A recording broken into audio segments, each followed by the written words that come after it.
Berbicara mengenai tenaga dalam, sebenarnya tidak lepas dari pembahasan mengenai titik-titik penghasil energi pada tubuh kita, yaitu cakra. Ada satu cakra yang biasanya paling dominan dalam olah energi tenaga dalam. Cakra tersebut yaitu adalah cakra yang berada di ujung tulang belakang atau tulang ekor. Secara alami, energi yang dihasilkannya adalah berupa energi hawa murni. Jadi, yang disebut dengan energi hawa murni adalah energi yang berfungsi sebagai pemicu munculnya tenaga dalam murni dan tenaga dalam kanuragan.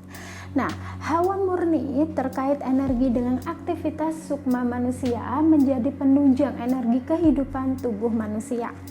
Seringkali orang tidak dapat membedakan istilah tenaga dalam murni dengan hawa murni, sehingga sering disebut sama, padahal sebenarnya berbeda. Nah, cakra energi sebagai sumber tenaganya pun berbeda. Tenaga dalam murni dihasilkan oleh cakra-cakra tubuh ya di antara pusar dan tulang ekor. Itulah yang dihasilkan dalam olah nafas tenaga dalam yang penekanannya pada pernafasan perut bagian bawah. Sedangkan hawa murni dihasilkan oleh tulang belakang atau sumsum tulang belakang dan mengalir keluar melalui ujung tulang belakang atau tulang ekor atau melalui saluran di pangkal tengkorak atau yang disebut dengan tulang leher bagian atas menuju ke otak. Nah, biasanya hawa murni dikembangkan dengan cara meditasi seperti dalam meditasi pembangkitan energi kundalini.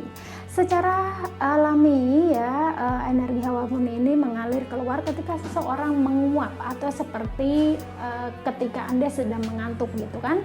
Nah, energi hawa murni kemudian keluar dari tulang punggung mengalir ke atas, kemudian melewati tulang leher dan pangkal tenggorokan, kemudian menuju otak. Nah, kemudian energi ini akan merangsang syaraf-syaraf atau cakra-cakra di leher dan kepala Anda, serta otot-otot dan urat syaraf mengejang dan manusia bisa dikatakan menguap ya. Nah, jika hawa murni kemudian mengalir keluar melalui ujung tulang ekor dan kemudian merangsang cakra-cakra di sekitar bawah perut, maka yang mengejang adalah otot-otot di bagian kaki dan perut. Atau bila Anda yang mengejang adalah otot-otot di perut ya, di tangan dan juga di dada, maka hawa murni itu mengalir keluar dan merangsang cakra-cakra di sekitar dada. Bila seseorang kehabisan tenaga dalam murni atau tenaga dalam kanuraga, maka hawa murni ini akan bergerak untuk mengisi kekosongan energi tersebut. Atau apabila seseorang kehabisan daya tenaga untuk bertahan hidup ya, misalnya dalam kondisi kedinginan ya, maka energi ini akan mengalir dengan sendirinya untuk memberikan sebuah kehangatan. Kecuali bila orang tersebut berusaha melawan hawa dingin tersebut, maka aliran energi ini akan terhambat dan akibatnya orang tersebut akan menggigil kedinginan. Nah, begitu juga yang terjadi pada orang-orang yang sedang kelelahan. Energi ini akan mengalir dengan sendirinya untuk memulihkan tenaga Anda. Nah, bila Anda menggigil, kemudian kedinginan, berarti energi dan kekuatan tubuh Anda dalam kondisi tidak mampu melawan hawa dingin yang Anda alami.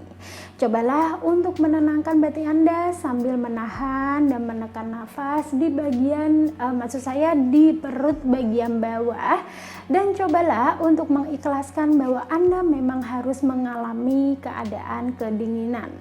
Ya, mudah-mudahan kemudian akan ada aliran-aliran energi atau hawa murni yang kemudian membuat Anda tidak menggigil lagi.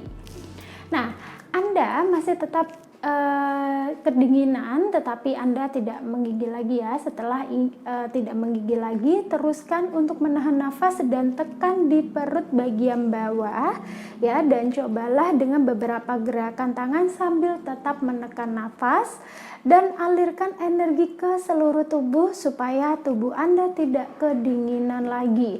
Tujuannya adalah untuk membangkitkan dan menyalurkan hawa hangat yang berasal dari energi cakra di ujung tulang belakang, pusar, dan dada. Nah, begitu juga bila Anda sedang kehujanan, bila memang Anda harus basah kehujanan, maka cobalah mengikhlaskan bahwa Anda memang harus basah kehujanan. Kemudian sesudah itu ya mandilah dengan air hangat dan biasanya tubuh Anda akan tetap sehat dan hangat.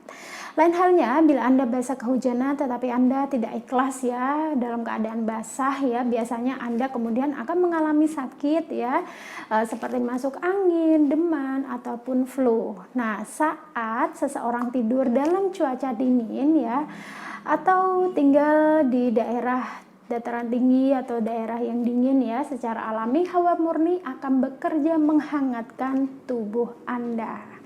Nah, itulah sebabnya orang yang tidur dalam cuaca yang dingin setelah bangun tidur tubuhnya akan terasa lebih hangat dan lebih segar ya.